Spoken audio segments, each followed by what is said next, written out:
Welcome back to the Google Workspace Update podcast from Strawberry 7. My name is Adam. And my name is Adam. We're here every week to bring you the latest things happening in the world of Google Workspace. Remember that this podcast is available in audio format from your regular podcast provider and also in video format where you can see Adam and I's lovely faces on our YouTube channel, youtube.com/Strawberry7. Coming up on the show today. We have 8 updates for you today, but Adam has told me that some of them are not very interesting, so we'll probably breeze over them quite quickly, and we'll get on to the more meatier ones. So we've got updates from Google Meet, Classroom, Sheets, Drive, Meet, Voice, Chat, and then Chat again. So quite a lot of Chat and Meet updates. As always, there is a link in the podcast or video description to the document that we read from. This contains more detailed information, relevant links, some lovely pictures, and even some moving graphics showing you all of these features in action. So let's get to it. On with the show. Right, so the very first one is to do with Google Meet. So, improving the Google Meet experience on foldable devices. So, if you're using Google Meet on a foldable device, you'll notice an improved experience on tabletop mode. Meet will automatically adjust the grid layout and control bar to best suit your device, making it easy to participate and interact during meetings. Okay, so another one of these updates revolving around the Android foldable devices, which we don't use ourselves, but I saw one of these foldable devices the other day. A friend of ours came over and he had one of these foldable phones, and it looks like the old, I think it was the original Game Boy Advance. It was literally just like a square phone that just folds in half, and it had a little display on the front and also on the insides as well. So if he's using Google Meet, then this update would be applicable to his device. Excellent. Oh, that's cool that you got to see one in person. I think I've probably seen them as well, but they come in quite a lot of different formats, don't they? So interesting that it says there about tabletop mode as well. I'm sure to any Android listeners who do have these devices, that will be a familiar term. Like I say, in Strawberry 7 we don't particularly use them, so we're not too familiar with what that mode is. But it's just another little update here, or like you say, Adam, update that's going to make it a little bit better for those devices. So nice. Thank you, Adam. What have we got next? Up next, Google Classroom. So, additional refinements to email notifications that have been sent from Google Classroom. So, Google is updating the email notification experience in Google Classroom to make it easier for students and teachers to find the right information more efficiently in order to take action in Google Classroom. Specifically, you'll notice refreshed visual design and language, clearer focus on action items, and easier access to notification settings. So I think this is a nice little quality of life update that we have available. It would actually be really nice to see an example. We do have a fun little graphic within our document for this, but we don't actually have a clear example of what this is actually going to look like. Yeah, I completely agree with you, Adam. Yeah, it's a very pretty little moving graphic, but absolutely useless for telling us any information about the update. I think you're right. Anything that improves these sort of notifications, makes them a little bit clearer and a little bit more focused in on the action items is going to be really, really good. So that's nice to see. Also, I really like the fact that Google has said that there's easier access to notification settings in the notification email as well, because I know it's a common feedback issue that we've had with teachers for a long time is how do I stop receiving so many notifications? One of the common ones is that teachers create a classroom, but then they leave the stream settings defaulted, and that means that students can post on the stream or students can comment, and then they're getting a lot of notifications around that posting on the stream. So just for any teachers listening or any administrators of teachers who have had this question pop up, you can change the notification settings around that. You can also change the stream settings around that as well. There's one other thing I wanted to say on this, just to plug ourselves a little bit more, because it is our podcast and not yours. I just wanted to say that if you are an administrator and end user listening, and you've got a problem which I think is quite specific to schools, whereby your email domain is perhaps separate from your Google domain. So to give you an example of that, we have that. All of our customers are within the LGFL network, and their emails end with @lgflmail.org. But we can't use that for Google because we don't own the lgflmail.org domain. So instead, we've had to use school-specific domains, but this can create some real problems because the notifications are going through to the school-specific domains because those are the email addresses linked to the users in Google, but they're not checking those because they're using the LGFL emails. If that is a situation that you have encountered and you want to resolve that, we can help. We can help you, especially for LGFL. We can help you with the routing rules so that those notifications will get routed to the LGFL email addresses without having to compromise on how people receive their emails. We've got sort of workarounds for that. So if you're interested in that, please do contact us, info@strawberry7.com, or you can leave a comment in the podcast and we'll pick it up. I was just thinking the exact same thing. The one to do with notifications and specifically Google Classroom that I would love to see, but I don't think this update does include it because they probably would have elaborated on that a little bit more, is if you could just specify which email address receives the notifications in the first place, because that would make things so much easier for so many of our clients. As you just mentioned, there is solutions available, but it's not just a quick click of a mouse in order to achieve that. Whereas if you could quickly just say, I would like my Google notifications to be sent to this email address, that would fix things so much quicker and just be a godsend from our point of view. But I don't think that is what this update is including. Yeah, absolutely. I completely agree with you there, Ad. Thank you. What have we got next? Up next, Google Sheets. So Google is adding new keyboard shortcuts to Google Sheets to help you increase your productivity and perform actions faster. Examples include applying or removing bold formatting, moving to the next sheet, and displaying the Find and Replace box. Oh, okay. So just some little keyboard shortcuts there, which are doing that. Okay, I thought that some of those were in place already. Is this, just so I understand this, Adam, this is just Google Sheets? This isn't like Android devices it's talking about here or anything? This is just Google Sheets in general? It says Google Sheets. Interesting. Okay. I was pretty sure that those shortcuts were in place already, but I could be wrong there. There's actually a rollout sort of phase here, isn't there, Adam? Yes, that's right. So rapid release and scheduled release is planned for June the 7th for this one. So I think with this update, because I did think that there are definitely keyboard shortcuts available already, so I think Google is just improving on those a little bit. So it's yeah. Again, so because this does fall under the update alert category, we have very limited information about this immediately.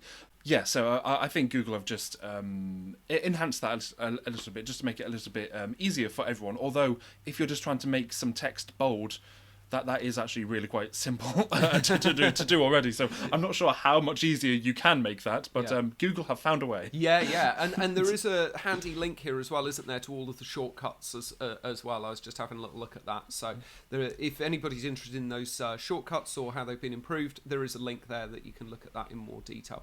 Thank you for all that information, Adam. What have we got next?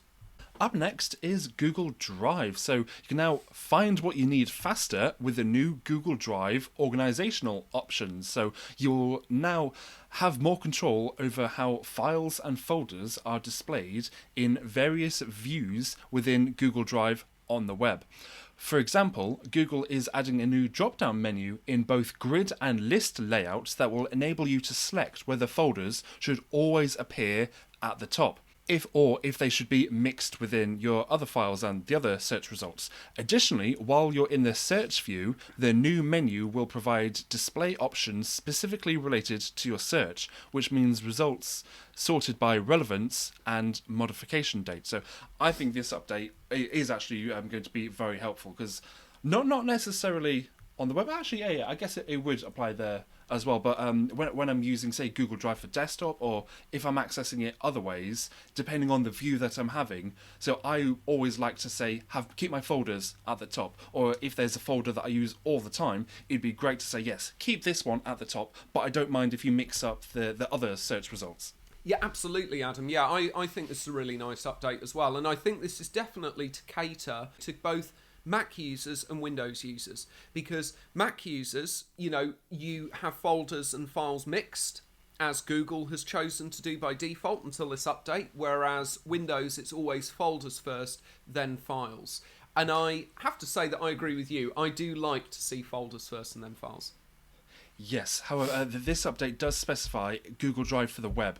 So I don't think this is actually going to be applying for anyone using Google Drive for desktop. So if it's on the web, then it should be the same whether you are Windows, Mac, or other user. Yeah. No, sorry, just to clarify, what I meant was that it's to cater to both of those users. So I realise it's on the web, but it's like the experience, like it doesn't matter whether you're coming from a Windows background or a Mac background, you're going to see that familiar experience, because obviously people using a Mac, they've only ever known mixed sort of folders and files, and people with Windows have only ever known folders and files separately. So I think it's to kind of cater to both of those. Google are going, hey, we're gonna bridge the gap here a little bit, which is very nice of Google, actually, and very, very rare in tech companies. I have to say that tech companies they really can let the ego get in the way, as I like to say, and they will do what they want to do without necessarily thinking about what their customers might want or what's best for their customer experience. So it's really nice to see Google here thinking a bit about, so we might want to do it as mixed, but some people might want to just see their folders first instead. Thank you, Adam. What's the rollout here? So this is going to be rolling out to rapid release domains right now. Launch to scheduled release is planned for June the 7th. Great. Fantastic. Thank you, Adam. I realise we haven't said about who this is available for. Sometimes we don't get that information on the update, so we can all assume that these will all be available for all tiers of Google Workspace, because there isn't a specific sort of mention in here. So thank you very much, Adam. Yes, yeah. So these updates, unless otherwise specified, spoiler alert, the next one does have a specification, or is specific to who it's available to. Yeah, unless otherwise specified, then it would be available to everybody. So this update that we've just been talking about, Google Drive, everybody should have access to Google Drive, unless of course it's actually just been disabled by one of your admins or so. But if you have access to Google Drive, then this update is relevant to you. Great, thank you, Adam. Thanks for that clarification. What have we got next, please? Up next, Google Meet. So you can now pin multiple participants from Google Meet hardware devices. I always like to emphasize the word hardware, just so you don't mix up the general Google Meet. So Google Meet hardware devices. So you can now pin multiple video tiles using Google Meet hardware. Pinning can be used to highlight speakers, presentations, and other key attendees in their video feed. Now you can use this functionality whenever you're joining a meeting, whether that's on a desktop, mobile, or within a conference room. Great. That sounds really, really useful for people to be able to use that. And Adam's right. We are talking about Google Meet hardware devices here. So these specific sort of standalone devices. We've seen a few updates to this, haven't we, Adam? Kind of a few came in quick succession where they've done some updates, I think, to the operating system on these hardware devices. So it's really nice to see that people can pin those people.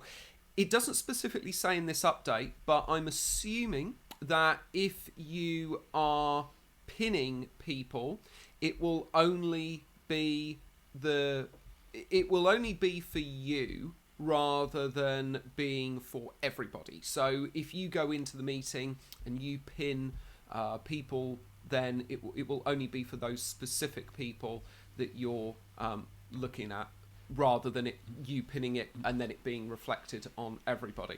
Okay, so this update is going to be available to all Google Workspace customers with Google Meet hardware devices. So as we just mentioned, specific to those with Google Meet hardware devices, not those that are just using Google Meet on the web.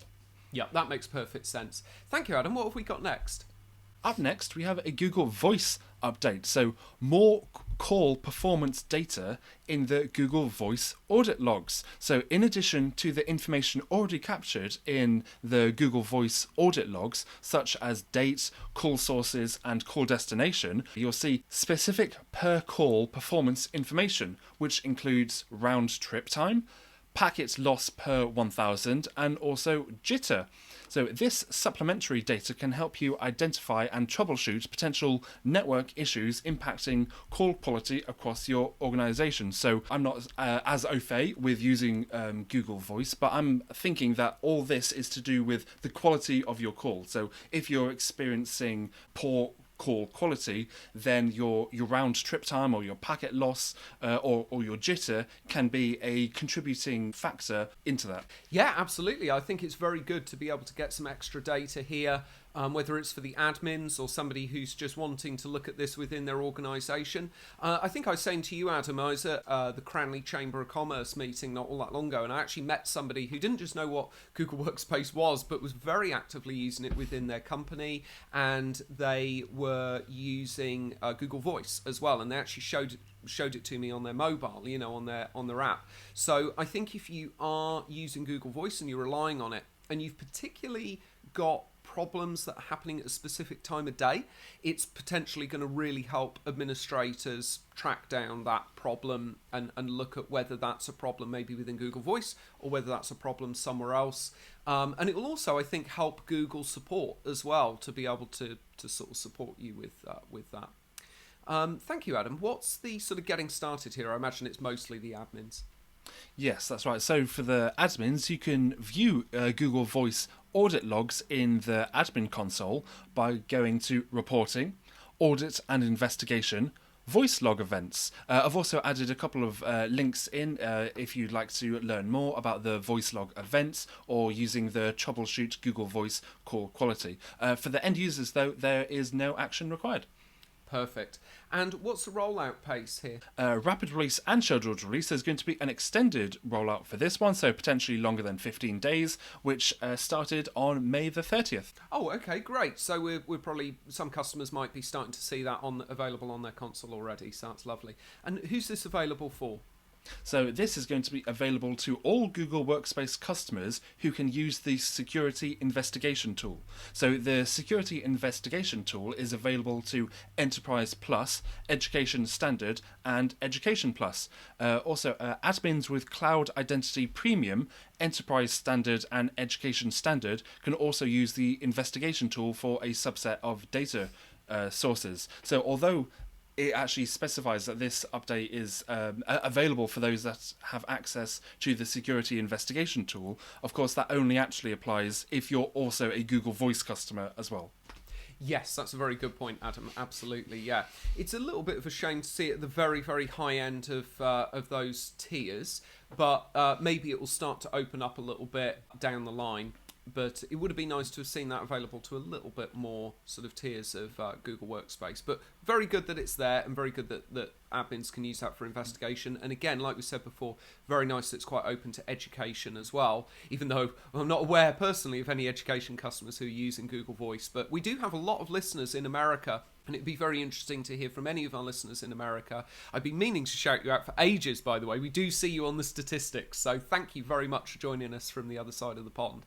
And we would be very interested to hear from any of you who are using Google Voice in an education environment. I know you guys over in America use Google Workspace in quite a different way with your education clients than we do. I think you guys are a lot more into it. You use a lot more of the features. So if we do have any American listeners who are using that, be very interested to hear from you. Please do drop us a comment, review, drop us an email, anything like that. We always love to hear from you. So thank you, Adam. What have we got next? Up next, we have Google Chat, so expanded actions in the admin console space management tool. So recently, Google announced a dedicated tool in the admin console for managing spaces in Google Chat. We mentioned that, I think it was only last week on this podcast. To further enhance the tool's functionality, they're giving admins the ability to delete individual spaces and also remove individual members from a space. So I must admit, to me, this feels like a forgotten feature that should have been included in the original update, but then maybe they just kind of realised, oh, whoops, we left that out, so we better include that. Yeah, I agree with you, actually, Adam. I think you've gotten that pretty accurate. I think it's great that you can do this. These administrative controls are super handy, and to be able to kind of override override's probably the wrong word. Overview, I suppose, is a better term, as an administrator to be able to change these things and sort of have these controls. It's like we said before, this isn't a Big Brother thing. It's not IT, power-hungry IT people or anything like that. I'm sure there are some out there, but certainly not us. It's simply the ability for administrators to do things that the users need us to do. A perfect example, and I have been hoping that we see an update about this in Google Classroom, but we haven't seen one, unfortunately, is a similar thing to this in Google Classroom, because it's a real bugbear of ours that in Google Classroom, teachers create all of these classes, but we can't see them, and we're not members of them. And unless they specifically add us as an administrator, we can't see them, we can't interact with them, we can't do anything with them. And it's an absolute nightmare because the staff are always getting into, well, not so much now, but certainly when it first launched, they were getting into so many binds with not being able to invite students properly, not being able to invite fellow colleagues or teachers, not being able to archive the classroom, not being able to remove it, not being able to rename it. They didn't know how to do all of these fundamental things. They're extremely busy in their days, and we don't want to go back to them and say, as much as Google would, in their world, do this, go back to them and go, here's a support article telling you how to do it. You know, it's like they don't want to hear that. What they want is they want a reply where it says, we've done it for you. We've changed it, we've actioned it, we've fixed it for you. Now, I realise that doesn't educate users, but you've got to pick your battles. And I'm sure any IT administrator listening to this will understand what I'm talking about with that, where you've really got to pick your battles of when you're educating users, when you're not, and which users you're educating and which you're not. I'm sure we've all had experiences with users that don't want to learn how to do things in IT, and we're not going to ever change their minds. They just don't want to know how to do it. They just want to say, fix this, and then we fix it. And you've just got to, I think, my personal view is you've got to accept that, because otherwise you're just going to stress both of you out trying to change each other's minds, and you know, you're at the opposite sides of the fence, and there's not much movement there. So I think that it's good that there's this admin control here for the spaces. Absolutely. Could you imagine if you had a burst water pipe at your home, so you phoned up your plumber and he replied with, oh yeah, here's an article on how you can fix that. I was like, no, I would like you to come and fix it, please. Yeah, it's a very good example, actually, Adam. And isn't it interesting how we accept certain things from companies and we accept other things from other companies that in each of their camps will be completely and utterly unreasonable. I actually am going to call Google out on this. Google released, I know they have them now, they've got the Pixel devices, and they're the phones and things like that that Google are making. But back in the day, they released something called the Pixel C, and it was their kind of stab at doing a tablet. And it fizzled out. They clearly, Google either weren't ready to go into the tablet arena, or they didn't want to, or whatever. But we got some of these Pixel C devices for staff at a certain school who wanted them. And the support from Google was abysmal for these devices. I mean, there's no way around it. Google wouldn't admit it, but it was absolutely appalling, because at one point our Pixel C devices all developed a similar issue. Not only did the bot send you around in circles saying, and basically just led you back to the form to fill out to get support, which led you to the bot. So you just ended up going in this circle forever. When I eventually managed to get an email address and I contacted them, their response was, why don't you reach out to the community? And I thought, that would never, ever fly outside of a technology company. Again, to use your similar example, Adam, you know, can you imagine buying a BMW and it develops a puncture, or the lights don't work, and you go to BMW and say, first of all, it's virtually impossible to get hold of BMW, but then when you do, they say, have you tried speaking to some other BMW drivers to see if they fixed it? I really hate this in the tech industry, where they guise it under this reach out to the community, and we're all like a big community of fellowship, no, it's not that. It's that you don't want to spend any money on your support, so you're pushing it out to people contacting other people who are just every end users. They've bought the device. And for things that are free, fine. If you're just using Gmail for free or whatever, I remember one of our old colleagues used to say, I tell you what, if you're not satisfied, I'll give you all of your money back with free products, right? I completely agree with that. It's fine. There isn't an obligation to do support there.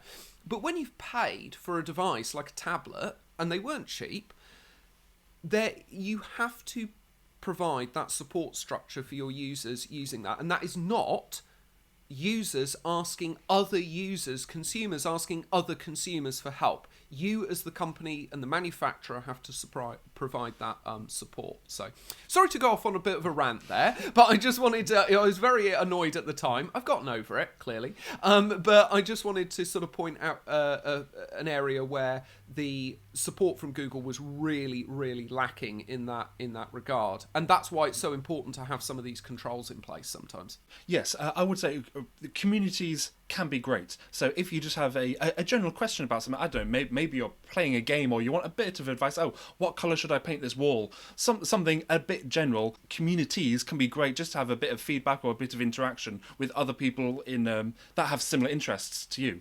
Whereas when it comes down to actual technical support about something, no, you need a professional response to that. Yeah, absolutely, Adam. Yep, I completely agree with you. Great. So what's the getting started on this update then? Yeah, so going back to this update, so for the admins to get started, this feature is available to all super admins by default. In the admin console, you can navigate to Apps, then Google Workspace, then Settings for Google Chat, and Managing Spaces. I've also added in a link in our document, so if you need a bit more support or would like to learn more about managing spaces in the admin console. Delegated admins will need to have the manage chat and space conversations role applied to their account to access space management. Great, thank you for that explanation there, Adam. I think there's no action for the end users, is that correct? Yes, that's right. Excellent. And what's the rollout pace here and availability? So, rapid release and scheduled release. So again, there's an extended rollout which started on May the 30th. Availability, this is going to be available to all Google Workspace customers.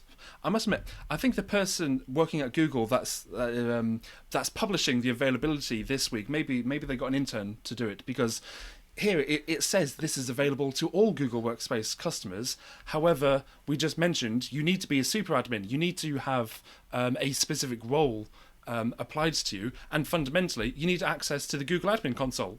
So it's not available to users with a personal account. Yeah, I completely agree with you. Yeah, absolutely. We had this on a previous update as well, where it was the same thing. It was like, it's available to everybody, and we thought, but you need to go to the admin console to do it, and that's not available to personal customers, for example, and things like that. So, I think, like we said before, I think what they mean is it's available to all Workspace customers who have access to the admin console and have access to Google Chat, and are working with Spaces basically as well. So, yeah, apart from all of that, it's available to everybody. Yes, without clarifying the prerequisites, as long as you meet the prerequisites, then this is available to you. Yeah, that's right, yeah. Thank you very much, Adam. What have we got next? And I think this is our last update, isn't it? Yes, that's right. So finally, Google Chat. So I would say this is more of a notification, or it's just a PSA, public service announcement, to do with Google Chat instead of an actual update. So existing Google Chat spaces that are organised by conversation topic will be upgraded to the new inline threaded experience by Q4 2023. So Q4, that's probably around October sort of time. And we have mentioned this update that's relating to inline threaded within Google Chat quite a bit. So you can listen back to some of our earlier episodes of this podcast for more information about that. But so in back in 2022, Google introduced the inline threaded for Google Chat, and since March 2023, all newly created spaces in Google Chat are inline threaded by default. As we continue to move towards a single streamlined flow of conversation in Google Chat, all existing spaces organized by conversation topic will be upgraded to the inline threaded experience. Google anticipates that this upgrade will take place in early Q4 2023. In the meantime, existing legacy threaded spaces will continue to function as it is until the upgrade is complete. All messages sent before the migration will be retained without any data loss, so don't need to worry about any data loss at all. And once upgraded, they will be arranged chronologically instead of by topic. There will also be a separator titled Begin New Topic to indicate every time a new topic was started. In some cases, when somebody has responded to an older topic, the new chronological order takes precedence. This means that messages may not appear next to the original topic, but rather according to their timestamp. When this occurs, the new response will quote the last corresponding message that it is replying to, and I've added a few example images to our document for that as well, just to make it a bit clearer. With this update, I think having a visual representation of how it is definitely makes it a lot clearer to see what is actually going on here. You'll also see a separator between the last message sent before the migration and a message indicating that the space has been upgraded to a space with inline replies. Going forward, all new messages will feature inline threaded functionality. Great. That's wonderful. Like you say, Adam, we have talked about this sort of update before, and I do seem to remember that Google said that this was coming, but they didn't have a date yet, and they were going to announce a date in the future. So it's good to know this is going to be in Q4. I've kind of been waiting for this to happen on our Google Chat, but it hasn't happened yet. So it's good to see that we haven't sort of missed anything. It's just coming a bit later. As Adam says, we talked about this inline threading before. In a sort of very brief nutshell, it's where you have a topic that you're talking about, but then you want to almost take it off into a sub-conversation. You can kind of take that off into a separate thread and keep it out of the main space. So the example that they've given here is they're talking about Project Clover, and they've gotten to a point where somebody said, oh, we're meeting about this vision document today, and somebody said, good point, do you want to set up a talking point on this? And then they've kind of gone into a separate thread to speak about that specifically. So with certain members, they've kind of gone off onto a sidebar to talk about that. As Adam and I said before, it's not so relevant for us here at Strawberry 7 because there's only 4 of us, but we can imagine if you've got a very large organisation with lots of users, I can imagine how it's very useful to take that conversation off separately with just a few of you, just because what you're talking about isn't relevant. I think it's kind of similar to when you've got an email and it maybe starts off with 10 people, and you're replying all, and you don't want to keep replying all. You maybe just want to reply to a few people at one point because it's then only relevant to them. I was literally just thinking as another analogy for the way that this works. So it's instead of having a notice board with lots and lots of different post-it notes or pieces of paper stuck to your notice board, it's a bit like an email chain where there's multiple people that are included within the email, and it always puts the newest response right at the top or bottom, depending on how it's organised. Yeah, absolutely, yeah. That's great, Adam. Thank you very much. And what's the getting started on this, please? Okay, so to get started for the admins, I've added a link into our documents, so you can visit the Help Centre to learn more about when to use and organise a space. Also, there's a note for the admins. That is, in the coming months, an email will be sent to admins, partners and resellers with more information regarding the migration and its timeline. I expect we'll cover this potentially just a couple more times on this podcast as well. Excellent. That's wonderful. And I think as you put a couple of links in here for the end users, is that right? Yes. So for the end users, again, there's a few links in our document. So if you would like some more information about using spaces, how to organize a space, and also managing a space with inline threading. That's brilliant. And who's this going to be available for, Adam? So this update impacts all Google Workspace customers, and I think when Google say that this will impact all Google Workspace customers, I think they may actually be correct. And this actually does impact everybody, because I think everybody does have access to Google Chat. Yeah, I think you're right. You're right. Even personal customers, as we discovered before, and we were kind of mockingly saying, "Oh, who's a personal customer who's using Google Chat?" And then there was an update that was around, like, you could go and find those communities, couldn't you? You could go and find those communities online, and we sort of had egg on our face because we were like, "Oh, okay, maybe there are more personal customers using Google Chat than we realised." So I think, to be honest, if you're using Google Chat as a personal customer, I think within a family or something like that kind of makes a lot of sense. I mean, you might think, oh, why not just use WhatsApp or Message? Yeah, you can have a family WhatsApp, but maybe some people want to keep it on Google Chat as a totally separate thing. Maybe because they've got so much Google-ness in their lives, or something like that. I imagine a lot of Google employees use Google Chat even in a personal arena because they're so used It's probably the next big thing that Google will probably be working on, having your Google Workspace family. Yeah, oh no, I think they've got that already. I think they've got, like, Google. Again, we don't get too involved in it because we mainly do the business and education side, but I believe they do actually have Google Family already, kind of like how Apple have Apple Family, because I actually migrated a customer and they were in the US, and when I was starting to migrate them, one of their accounts was set up as a personal account, but it was a family account.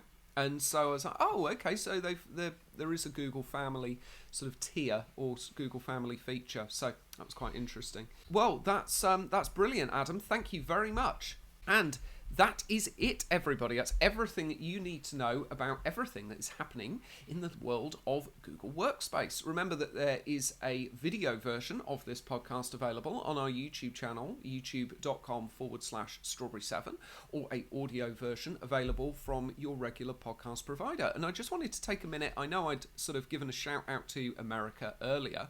I've just brought the statistics up for our podcast. And I just wanted to say how wonderful it is and how honoured Adam and I feel that we have so many listeners all over the world. And I literally mean all over the world. We've got listeners in America, South America, Europe, Africa, Asia, Oceania. So we've got listeners right across the globe, and we're incredibly humbled and privileged to sort of put this podcast out to you all. We really, really appreciate everybody who listens to this, and I particularly appreciate the customers in America because I really love America and got a couple of American cars, as Adam knows, so I really appreciate listeners over there, and I hope for all of you it is a very useful podcast. Please do contact us in the comments and in the reviews, as we've said before. Thank you very much for joining us this week. And we'll be back again next week with more updates. Goodbye. Bye.